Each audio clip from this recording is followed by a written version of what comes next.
안녕하세요. 저희 채널에 오신 것을 환영합니다. 오늘은 감동과 눈물, 배신과 강인함으로 가득한 실화 한 편을 소개합니다.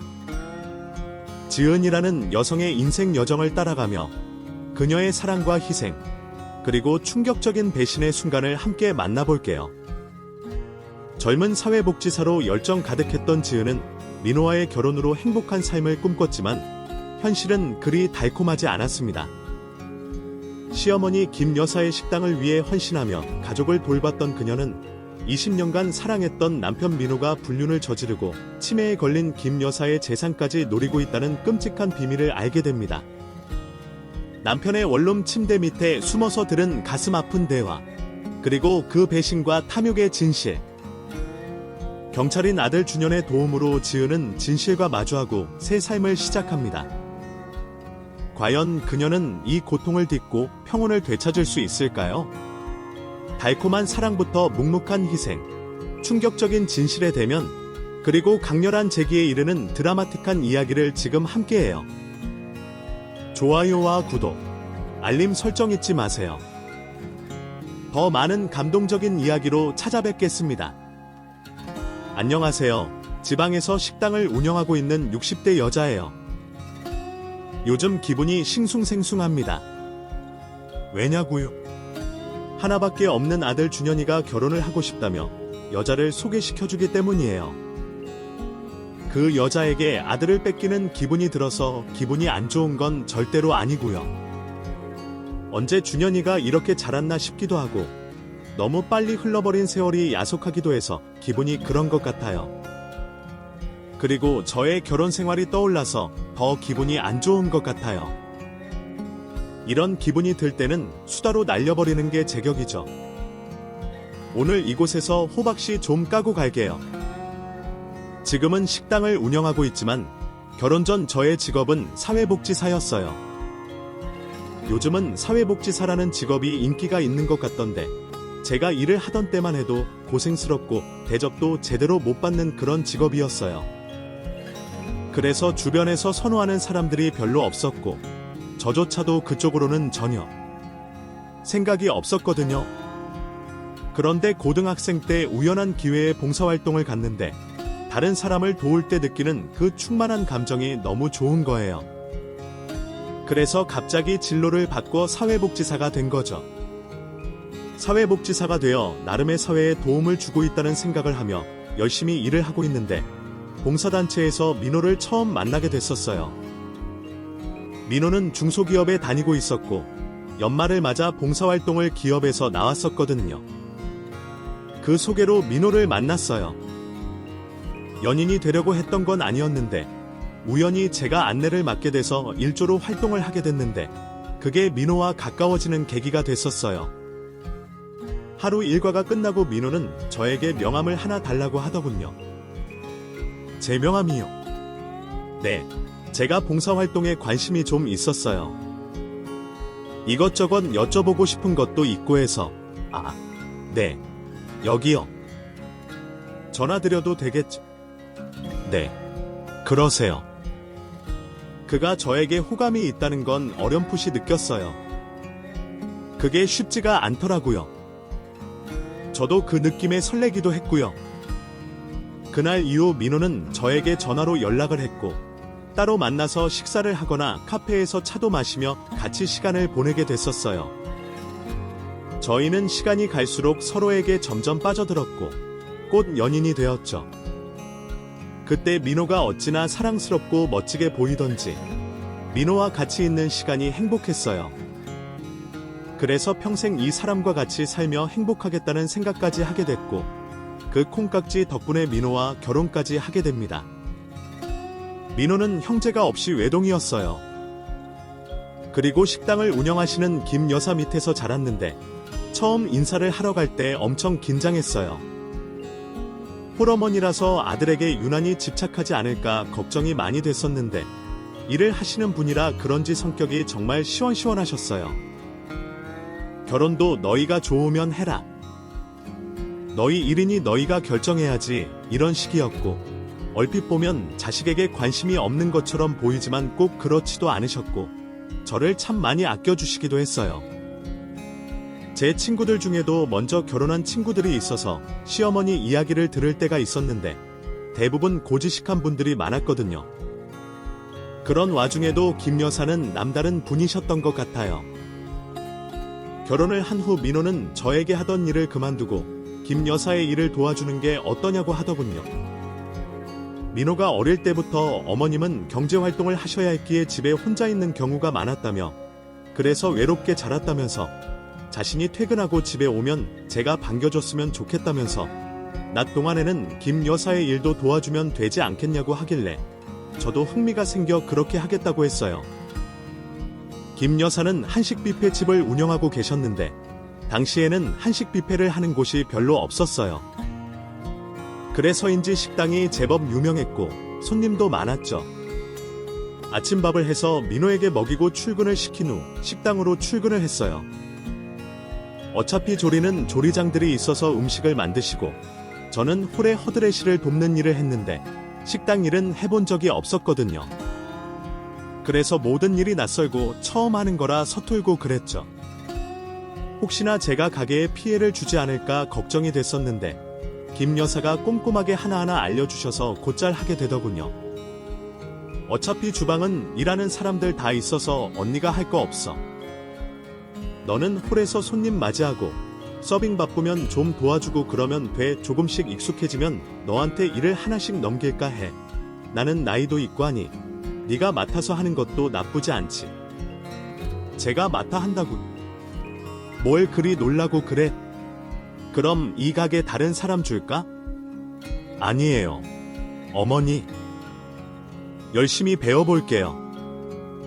김 여사는 저에게 식당을 맡기겠다고 하시면서 열심히 해보라고 하시더군요. 맡긴다는 말씀에 좀 두렵기도 했어요. 학교 졸업하고 직장에서 일해봤지 장사 같은 건 해본 적이 없었으니까요. 그나마 김 여사가 하시던 일이니 배워보자는 마음으로 임했지만 처음엔 허드레실로 시작을 했지만 점점 갈수록 일거리가 많아졌어요. 할 줄 몰라서 홀에서만 일을 했지만 몇 달 뒤에는 식당 운영의 전반적인 일들을 제가 다 보게 되었죠. 애초에 퇴근하는 자신을 집에서 반겨달라고 했던 민호의 말과 달리 한창 바쁜 시간인 저녁에는 가게에 매여 있게 됐었어요. 그러면 민호는 가게로 와서 일을 도와주기도 하고 피곤한 날에는 혼자 집에서 쉬기도 하고 그랬지요. 일이 힘들지 않니? 아니긴 힘들지. 내가 다 안다. 식당 일이란 게 보통 일이 아니야. 특히 먹는 장사는 손이 가는 게 너무 많고 나도 평생 식당 하면서 골병이 다 들었어. 지금이야 이렇게 종업원도 두고 하지만 옛날에는 나 혼자 다 했어. 김 여사는 거칠어진 제 손을 어루만지며 계속 말씀을 하셨어요. 옛날 일을 회상하시는지 눈가가 촉촉해지셨고요. 그래도 이 가게 때문에 우리 민호를 철없게 키웠다. 민호 아버지가 일찍 가버리고 나랑 민호만 남겨졌을 때 얼마나 막막하던지. 그때 생각하면 지금도 끔찍해. 지금은 이렇게 먹고 살 걱정 없이 살 수 있으니 얼마나 좋은지 몰라. 그리고 이렇게 내가 우리 집에 들어와줘서 나도 많이 편해졌고 김 여사는 힘들 텐데 별말 없이 묵묵히 일해줘서 고맙다고 하셨어요. 그러면서 나중에 이거 다 내게 줄게라며 정성을 쏟으면 좋은 일이 있을 거라고 하시면서 저를 안아주셨어요. 그때 김 여사의 인생에 대해 전부를 이해할 수는 없었지만 한 여자로서 얼마나 고단한 인생을 사셨으면 하는지 조금은 이해가 되더라고요. 그래서 내가 김 여사께 힘이 되어드려야겠구나 그렇게 다짐했던 것 같아요.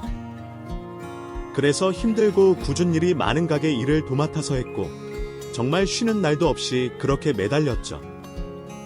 누가 보면 당신이 딸인 줄 알겠다고 김 여사와 제가 사이가 좋은 걸 민호가 가끔 이렇게 질투를 했어요. 그 정도로 저랑 김 여사랑 코드가 참 잘 맞았어요. 친정엄마조차도 저를 이렇게 아껴주지 않을 정도였고요. 그렇게 부단히 노력을 하는 동안 저에게 한 가지 고민이 생겼습니다. 바로 임신이었죠. 결혼하고 3년이 넘어가는데도 임신이 되지 않았어요. 결혼하고 자연스럽게 아이가 생길 거라고 기대했었는데 도무지 아이가 생길 기미가 안 보이니 너무 답답하더라고요. 병원에 가봐도 이상이 없다고 하고 민호도 젊은데 왜 아이가 안 생기는 건지. 가게에서 일을 할 때는 정신없이 시간이 지나니까 다른 생각을 못하는데 집에 와서 자기 전에는 어김없이 그 생각이 떠올라 민호 몰래 속상해서 울기도 하고 그랬어요. 걱정이 있으니 얼굴에도 그게 티가 났던지 김 여사가 무슨 걱정이 있냐고 하시더라고요. 그래서 울면서 속내를 꺼냈어요. 왜 아이가 안 생기는지 모르겠어요. 어머님. 그런 걸로 걱정 좀 천천히 생길 수도 있는 거야. 병원에서도 이상이 없다고 하는데 뭐가 문제인지 모르겠어요. 일이 너무 힘들어서 그런 거 아니니 저를 위해서 가게 일을 줄여주셨어요. 대신 그만큼 김 여사가 일을 하시고요. 어머님, 괜찮아요. 어머님도 몸이 안 좋으신데 원래 하던 대로 제가 할게요. 그래, 엄마 무릎도 안 좋으셔서 서 계신 것도 힘드신데 나는 괜찮아. 너희도 나이를 계속 먹는데 얼른 애를 가져야지.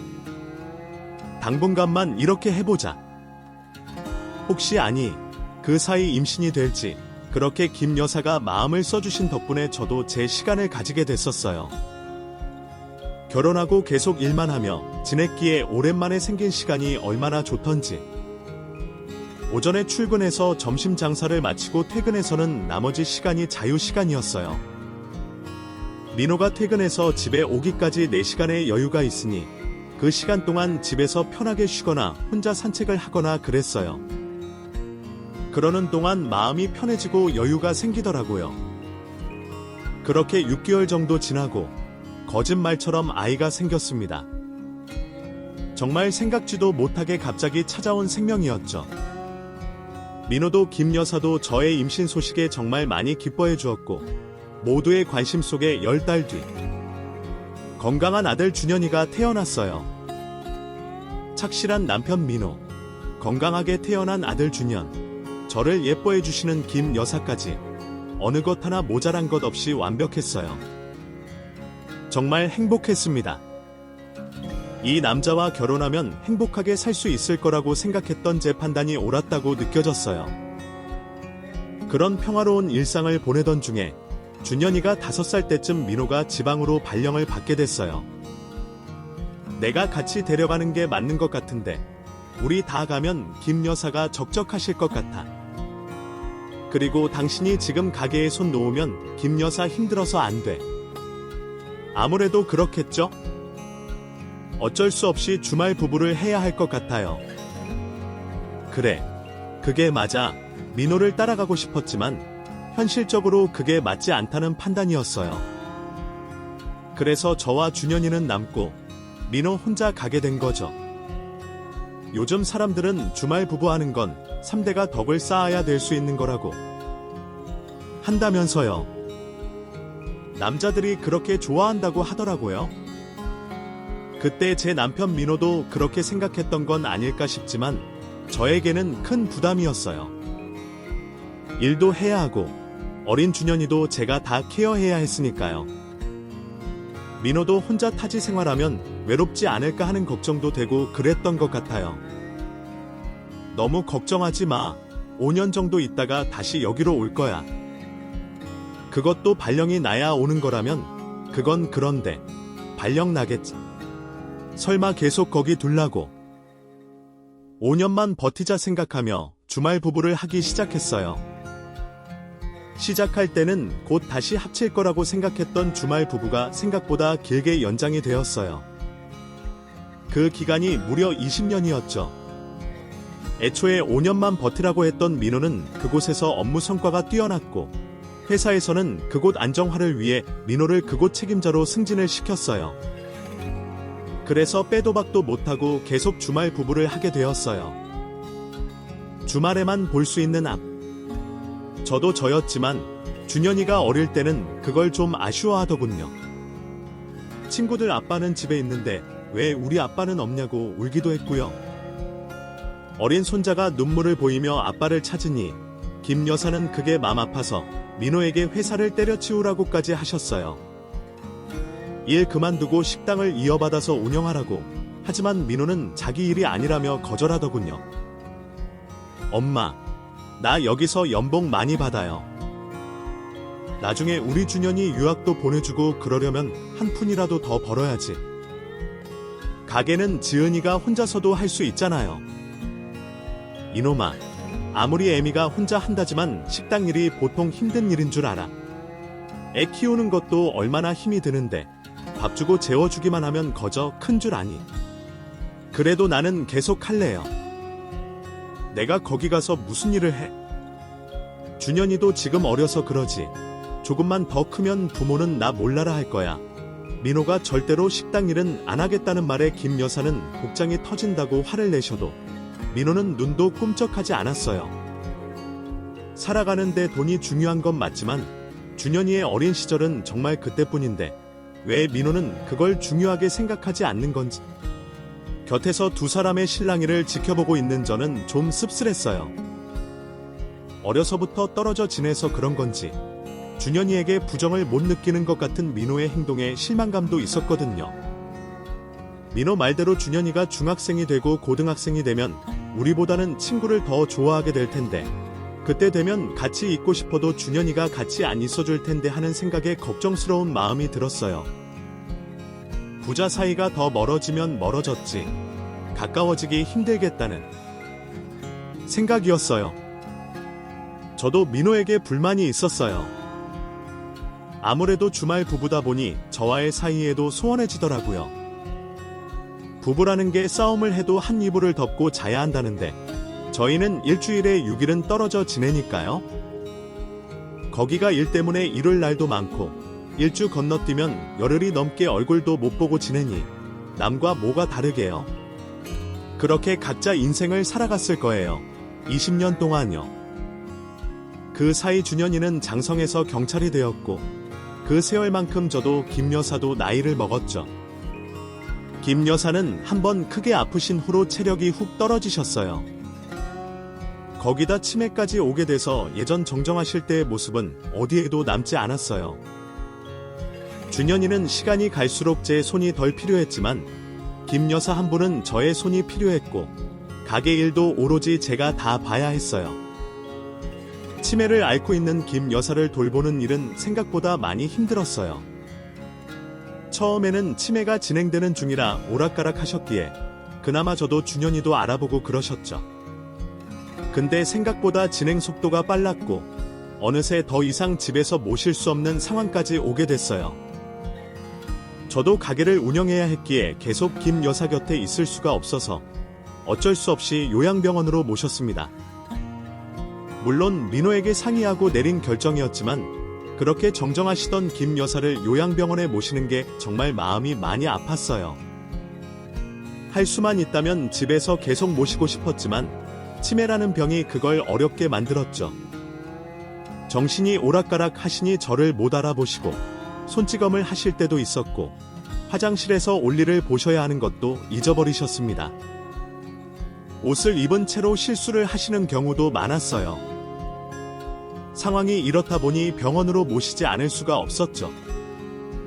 김 여사가 병원에 입원하신 날 정말 우연히도 그 순간에 김 여사의 정신이 드셨는지 제 손을 꼭 잡으시더라고요.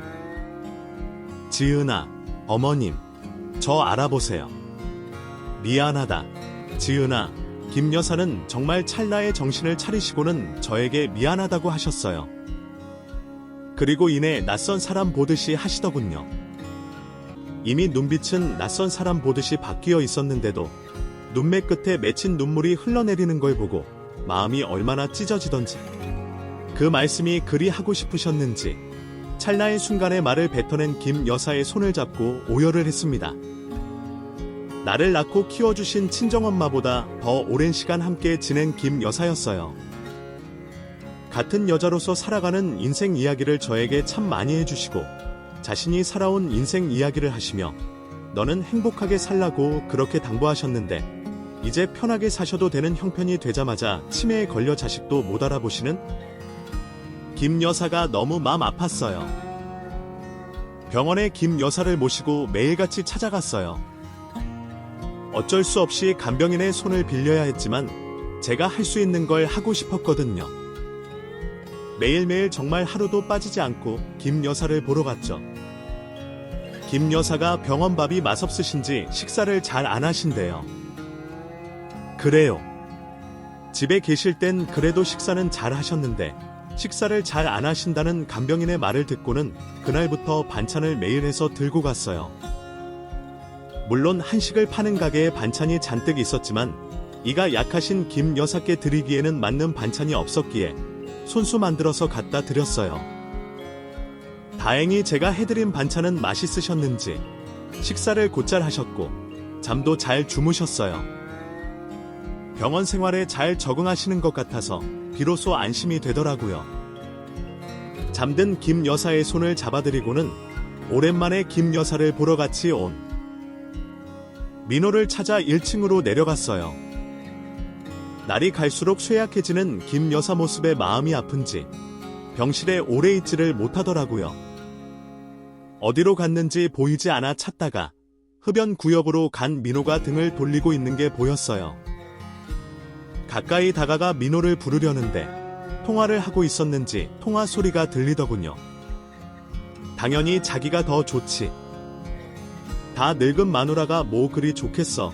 순간적으로 제 귀에 들린 말에 저는 너무 놀랐어요. 어느 누가 들어도 외도하는 남자가 말하는 내용이었죠. 소리를 지르려다 제 손으로 입을 막고 조용히 뒷걸음질을 쳤어요. 당장 내가 알았다는 것을 민호가 모르게 해야 한다는 생각이 순간적으로 들었거든요. 눈물이 날 것 같았지만 꼭 참고 김 여사의 병실로 다시 갔어요. 잠든 김 여사의 손을 붙들고 가만히 앉아있는데 정말 오만 가지 생각이 다 들더군요. 20년을 떨어져 살았어요. 시간이 날 때마다 얼굴을 보긴 했지만 민호가 저를 대하는 게 예전과 다르다는 걸 느끼고 있었고요. 그래도 그를 믿었어요. 평생 나만 바라보고 살겠다고 했던 그 약속을 지킬 거라고 믿었어요. 그런데 그게 나만의 착각이었다는 걸 그날 알게 된 거죠. 내 의심이 잘못됐을 거라는 희망조차 할 수 없게 민호의 입으로 그 소리를 듣고 말았어요. 내가 아닌 다른 여자에게 애정을 듬뿍 담아 부르던 자기라는 소리를요. 그날 이후 가만히 있으면 안 된다는 생각이 들었어요. 여전히 따로 살고 있기에 증거를 잡기가 힘들다는 생각이 들었지만 뭐라도 해야 했어요. 그래서 민호가 살고 있는 집으로 찾아갔어요. 민호야, 오늘 출근할 때 키 우편함에 좀 넣어줘. 내가 오늘 김치 새로 담갔다가 집에 갖다 놓을게. 뭐? 오긴. 내가 이번 주에 가서 들고 올게. 안 돼. 당신 좋아하는 부추김치 담갔다 말이야. 두고 먹으면 맛없어. 아, 그래. 당신이 담근 거면 맛이 좋지. 알았어. 키 두고 갈게. 민호가 살고 있던 원룸은 현관 키가 번호키로 되어 있었어요. 그래서 민호에게 키를 두고 가라고 전화를 걸었죠. 차를 타고 가는 동안 가슴이 두근거리기 시작했어요. 물론 내가 간다고 했으니 외도의 증거들은 다 치우고 없겠지만 혹시나 하는 마음에 그가 미처 치우지 못한 흔적이라도 발견하게 될까봐 실은 그 흔적을 찾으려고 가는 건데 내 눈으로 직접 보게 될까봐 그게 또 마음 아프더군요. 긴장감을 겨우 억누르고 도착한 그의 방 냉장고에 김치를 넣어 두고 원룸을 뒤지기 시작했어요. 서랍 안, 침대 밑까지 샅샅이 뒤졌지만 특별한 게 없더군요. 또 아무것도 나오지 않으니 깡패 같은 기분이 들었어요. 다시 불시에 와야겠다는 생각에 열쇠를 복사하고 다시 집으로 돌아왔습니다. 그리고 며칠 뒤 다시 민호의 원룸을 찾았어요. 이번에는 민호에게 알리지 않고 몰래 갔죠. 그날 통화를 하면서 가까이 지내는 김 부장과 한잔한다고 하더라고요. 왠지 느낌에 그 김 부장이 아니라 소진이라는 여자와 한잔 할 것 같은 생각이 들어서 바로 그의 집으로 출발했죠. 집은 지난번에 왔을 때와 다른 모습이었어요. 빨래 건조대에 여자 스타킹이 널려 있고 화장실 칫솔컵에는 분홍색 손잡이에 칫솔이 하나 더 꽂혀 있었어요. 혼자 사는 남자의 방모습이 아니었어요. 또다시 저는 그 자리에 주저앉아 눈물을 흘렸습니다. 내 남편 민호의 배신을 현장에서 목격한 것이나 마찬가지였어요. 겨우 진정을 하고는 칫솔을 꺼내서 변기 청소를 했어요. 이렇게라도 화풀이를 해야겠더라고요. 그러곤 그 칫솔을 헹궈서 다시 있던 자리에 뒀습니다. 나중에 그 칫솔로 양치를 할 소진을 생각하니 조금은 속이 시원했지만 잠시뿐이었어요. 저는 방 바닥에 멍하니 앉아 있었어요. 폭신한 침대가 있었지만 그 침대에서 두 사람이 뭘 했을지 다 알고 있으니 앉기도 싫더라고요. 불결했어요. 그렇게 한숨 돌리고 있는데 밖에서 소리가 들렸어요. 남자, 여자 두 사람의 목소리가 들리는데 여자는 깔깔거리며 웃고 남자도 웃으며 얘기를 하고 있었어요. 남자 목소리는 너무나 익숙한 민호의 소리였고요. 저는 후다닥 침대 밑으로 들어갔어요. 저도 모르겠어요. 원래는 그 둘과 대면할 생각이었는데 그 순간이 닥치자 잘못도 없는 제가 숨게 되더라고요. 좁은 공간에 숨죽이고 누워서는 신경을 곤두세웠어요. 그 둘은 집에 들어오자마자 입을 맞추며 난리를 치더군요. 그러곤 듣고 싶지 않은 끔찍한 소리가 들렸어요. 눈물이 나려고 했지만 꾹 참았어요. 울게 되면 내가 있다는 걸 들키게 될까봐 죽을 힘을 다해서 꾹 참았어요. 그러곤 양 귀를 손으로 틀어막고 다른 생각을 하려고 애를 썼습니다. 오래 걸리지 않아 할 일이 끝났는지. 둘이서 대화를 하기 시작했어요.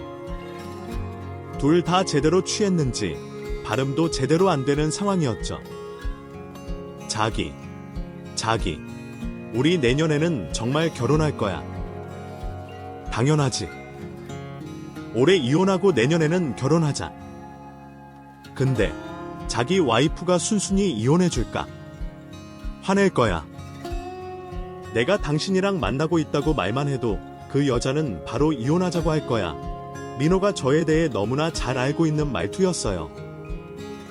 근데 그 전에 유산을 다 돌려놔야 해. 자기 어머니 유산. 아니, 당신이 자식인데 왜 유산을 다 그 여자 앞으로 해놓으신 거야? 그러니까 우리 엄마 진짜 애 안 된단 말이야. 핏줄인 나를 줘야지. 왜 남인 그 여자한테. 둘은 취해서 집안에 인기척이 있다는 것도 모르고 하고 싶은 말을 계속 하더군요. 그 둘의 입에서 김 여사의 유산 얘기가 나오니 지가 탔습니다. 우리 엄마 치매 때문에 병원에 계시고 그러니까 유언정을 내가 만들어서 내용을 바꿔놔야겠어. 당신 할 수 있어. 와이프 모르게. 와이프는 어떻게 해보겠는데 그 아들이 좀 걱정이 되네. 아들? 왜? 우리 아들이 경찰이고 뭐. 경찰. 그 둘은 준현이가 눈치채지 않게 잘 조작해야 한다며 머리를 맞대고 궁리를 하더군요. 이 나라의 법을 수호하는 걸 직업으로 하는 준현이에게 자신의 죄를 속이려고 국민이 아는 아버지라. 이 세상에 이런 아버지가 어디 있습니까? 정말 최악 중에 최악인 아버지였어요. 인간을 어떻게 갈아 마셔야 시원할까 싶더라고요. 그러면서 자신이 김 여사의 아들이라는 말을 몇 번이나 하는지. 그 다들이라는 타이틀이 뭐 그리 대단하다고. 그동안 알을 노른 뭐 얼마나 했다고. 지방으로 발령이 난 다음 20년이 넘는 시간 동안 김 여사의 곁에 있었던 것도 나였고 치매로 병이 나셨을 때도 그 곁에 있었던 건 저였습니다. 명색이 아들이라는 사람은 쉬는 날에 잠시 와서 얼굴 비추고 가는 게 전부였던 사람이 이제 와서 아들인 척 주저리 따지고 나서는 모습이 가당치도 않더군요. 한참을 둘이서 핑크빛 날을 꿈꾸며 얘기를 나누다가 잠이 들었는지 잠시 조용하던 이내 코를 고는 소리가 나기 시작했어요. 둘 중 누가 더 크게 코를 고는지 대결하듯이 코를 골며 잠든 걸 듣고 저는 슬며시 침대 밑에서 나왔습니다. 그리고 침대 위에 서로를 껴안고 잠든 두 사람을 봤죠.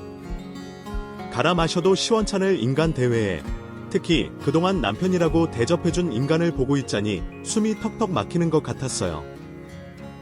맘 같아선 야구방망이 같은 걸로 두들겨 패고 싶더군요. 겨우 진정을 하고 둘이 침대에 누워있는 모습을 핸드폰으로 찍었어요. 그리고 조용히 그 집을 나왔습니다. 집에 돌아와 며칠을 끙끙 앓았어요. 가게를 맡고부터 한 번도 쉬어본 날이 없었는데 며칠을 가게에 나가지도 못하고 그러니 가게 식구들이 무슨 일이 있나 싶어 난리더군요.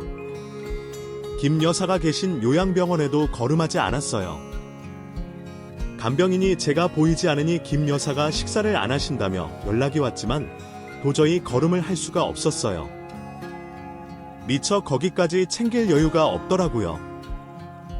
이를 누구와 상의해야 할지도 막막했어요.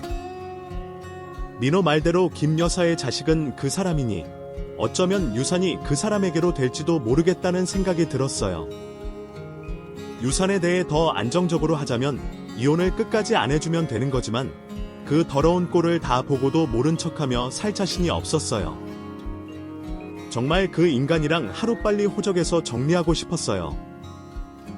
어디 상의할 곳도 없고 계속 고민만 하다가 결국 준현이에게 모든 것을 털어놓게 됐어요. 엄마, 어떻게 그 집에서 그걸 다 듣고 있었어요? 어떻게? 나도 다 뒤집어 엎고 싶었어. 하지만 네 아빠가 바람을 핀다는 청황만 있었던 상황이라 증거가 필요하다 싶어서 그런 거야. 나한테 미리 얘기를 하지. 엄마 혼자 너무 힘들었잖아요. 그래서 지금 이렇게 얘기하는 거잖아. 준현아, 엄마가 어떻게 하겠니? 정말 너무 비참하다. 깜짝 놀라 저를 위로하는 준현이의 목소리를 들으니 그동안 꾹꾹 눌러왔던 눈물이 나기 시작했어요. 그렇게 준현이의 위로를 받으며 한참이나 울었죠. 엄마, 기운 내요. 내가 있는데 뭔 걱정이야. 나도 아빠한테 아무 정 없어. 날은 엄마만 있으면 돼. 그러니까 내가 엄마가 원하는 대로 해드릴게. 알았죠? 준현이는 행여나 제가 기력이 더 떨어질까봐 챙기면서 무조건 자기만 믿으라고 했어요. 그 자꾸 어리던 준현이가 언제 이만큼 자랐는지 이제는 누구보다 듬직한 준현이가 정말 너무 든든했어요. 얼른 이 구역질나는 상황들을 정리하고 다시 평온했던 순간으로 돌아가고 싶은 마음이 간절했습니다. 그러는 사이 김 여사가 계신 병원에서 연락이 왔어요. 김 여사가 위독하시다는 소식이었습니다. 마지막 인사를 하셔야 하는 분들 모두 오시라고 하더군요.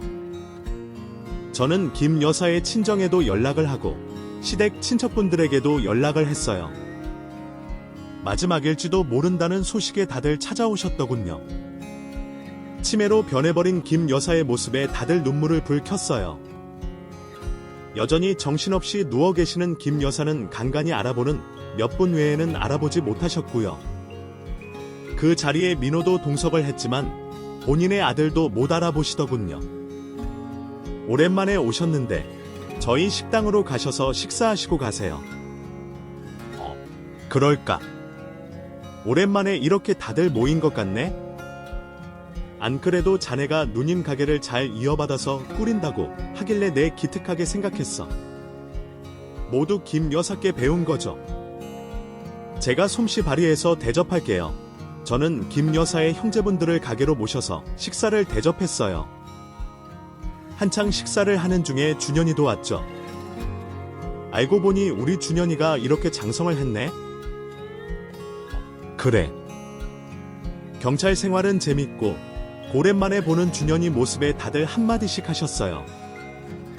준현이는 친척분들께 인사를 하며 예의 바르게 행동했죠. 아, 누나가 평생을 일군 가게인데 이렇게 멋지게 꾸려나가서 아이 정말 내 마음이 좋아. 안 그래도 할머니가 이 가게를 저희 엄마한테 넘기신다고 하셨어요. 어휴. 그게 그런 거면 당연하지. 지은이가 맡아서 해야지. 누가 하겠어. 김 여사 이름으로 남기신다고 해서 저도 놀랐어요. 벌써 유언장도 공증까지 다 해서 남기셨다더라고요. 그래, 이게 우리 엄마가 언제 그렇게 다 준비하셨던 거지? 역시 보통 양반이 아니야. 아니, 엄마가 유언장, 공증까지 마치셨다고 제가 변호사님 만나서 확인했는데 공증까지 다 하신 상황이었어요. 아, 그랬어. 엄마가 언제 그렇게 다 해놓으셨지? 민호는 혼잣말을 하며 아쉬운 티를 팍팍 내더군요. 그의 모습에 준현이가 발끈해서 물었어요. 왜? 공증 받아놓으면 안 돼. 아니야. 김 여사가 유언장을 미리 준비하신 건 알고 있었지만 공증까지 받아두신 건 몰랐거든요. 언제 그렇게 치밀하게 준비하셨는지 저도 모르는 일이었으니 민호도 그 자리에서 알게 된 것 같았어요. 준현이가 공증 받으면 안 되냐는 질문에 은근슬쩍 얼버무리고 넘어가는 모습을 보니 속이 좋더군요. 자기가 세워둔 계획대로 되지 않자 똥줄이 타더라고요. 뭐가 중요한지도 모르고 소진한테 빠져서 허우적댄 꼬라지라니 두고 보자 싶어서 혼자 이를 바득바득 갈았어요. 그날 그렇게 유언장을 다 같이 확인하고 제가 가게를 상속받는 것까지 한 번 더 세기를 박으면서 조금은 안심이 됐었어요. 하지만 그것과 별개로 민호가 외도한 것에 대한 건 해결되지 않았기에 여전히 속이 부글부글 끓고 있었어요. 그런 저를 준현이는 조금만 기다리라고 하더군요.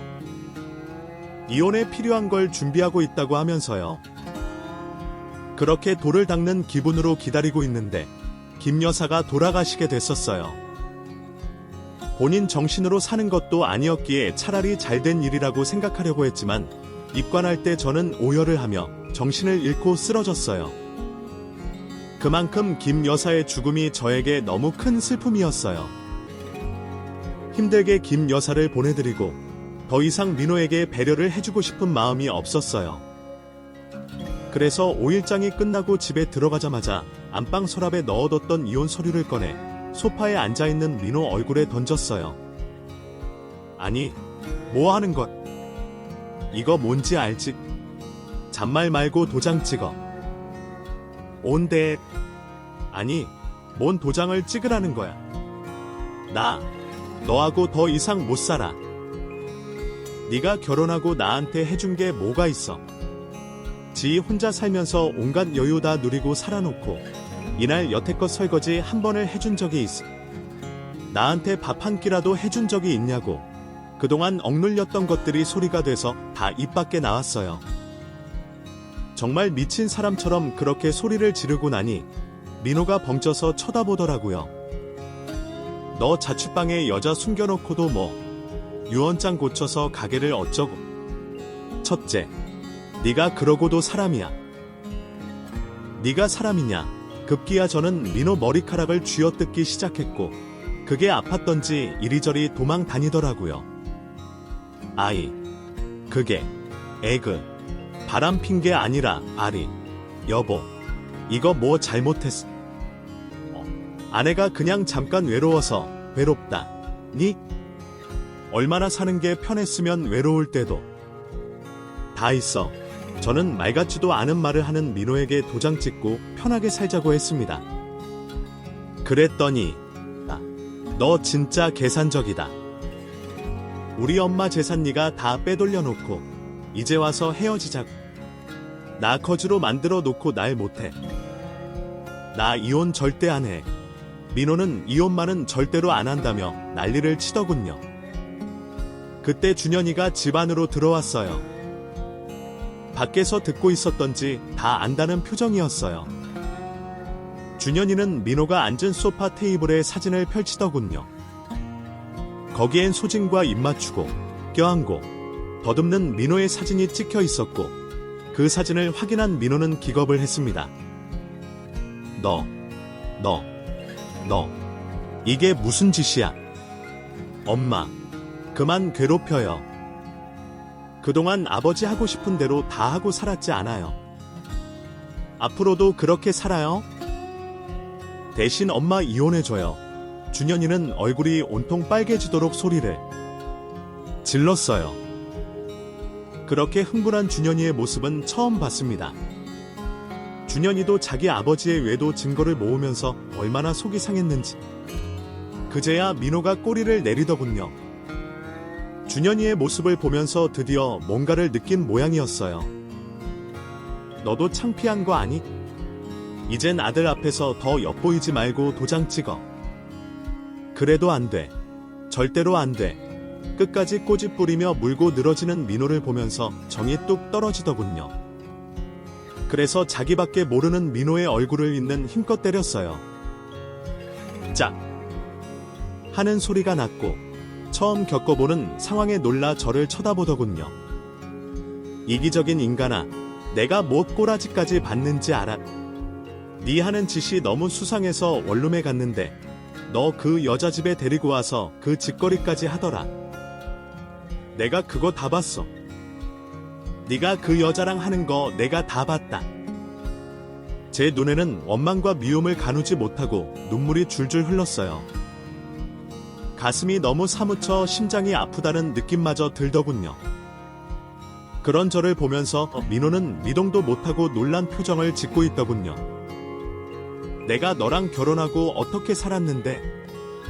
평생 행복하게 해준다며 평생 나만 보고 살겠다고 약속했잖아. 근데 김 여사 재산 빼돌려서 그 여자랑 잘 먹고 잘 살 생각을 해. 어떻게 나한테 이래? 네가 나한테 어떻게 이런 짓을? 우리 준현이는 눈에 보이지 않니? 여자한테 미쳐서 우리는 안중에도 없었어. 민호를 향해서 소리 질렀어요. 할 수만 있다면 제 목소리로 민호를 난도질하고 싶을 정도로 밉고 원망스러웠어요. 꿈쩍도 안 하고 제 말을 다 듣고 있던 민호는 제 울음소리를 가만히 듣다가 이혼 서류에 도장을 찍더군요. 그러면서 개미만 한 소리로 미안하다고 했습니다. 자기밖에 모르는 이혼은 절대 안 된다고 버티던 민호도 결국엔 꼬리를 내리더군요. 그렇게 민호와 결혼 생활을 끝낼 수 있었어요. 그렇게 눈독 들이던 재산은 한 푼도 건드리지 않고 물러서더라고요. 저는 재산분할 청구라도 할 줄 알았거든요.